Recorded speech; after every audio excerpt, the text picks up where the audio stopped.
First ప్లేస్లో 89 స్థానాలతో BJP గెలుచుకుంటే Shinde పార్టీకి 29 వచ్చినాయి.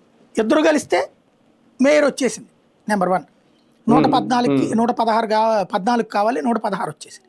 నెంబర్ 1 అక్కడ సక్సెస్ అయింది. రెండవది ఏంటి, సెకండ్ ప్లేస్ ఎవరు వచ్చారు? ఉద్ధవ్ థాకరే పార్టీ వచ్చింది 69 స్థానాలు. అంటే ముంబైలో షిండే కంటే కూడా ఉద్ధవ్ థాకరే పట్టుంది. తద్వారా షిండే రెచ్చిపోవడానికి అవకాశం లేకుండా పోయింది.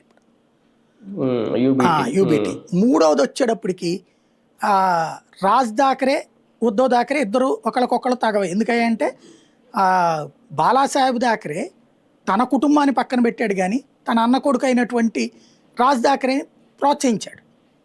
ఆ రాజ్ థాకరే కాకుండా నాయకత్వం చివరిలో తర్వాత పార్టీ నడిపింది అతనే, శివసేనని. కరెక్ట్గా సంజయ్ రావు చెప్పాడని అతన్ని పక్కన పెట్టేసి లాక్కున్నది వీళ్ళు ఇక్కడ. ఇది ఉద్ధవ్ థాకరే. అప్పటి నుంచి వీళ్ళిద్దరి మధ్యన ఉప్పు నిప్పు లాంటి సంబంధం ఉంది. క్రిందసారి రాజ్ థాకరే బీజేపీతో కలిసి పోటీ చేయడానికి ఓడి అయ్యాడు, కానీ బీజేపీ తీసుకోలేదు అతన్ని. ఇప్పుడు ఆ రాజ్ థాకరే ఉద్ధవ్ థాకరేతో కలిసేసాడు. వీళ్ళిద్దరికీ ముంబైలో గట్టి పట్టుంది, నాగ్పూర్లో గట్టి పట్టుంది, పూణేలో గట్టి పట్టుంది, కళ్యాణ్లో గట్టి పట్టుంది. తీరా చూస్తే ఆ 4 చోట్ల రాజ్ థాకరే పరిస్థితి ముంబైలో 6 ఏమో వచ్చినాయి అతని పరిస్థితి. ఇంకా కాస్త కొస్త ఉద్ధవ్ థాకరేకి బెటర్ ఏమో 69 అన్న వచ్చినాయి. ఇద్దరు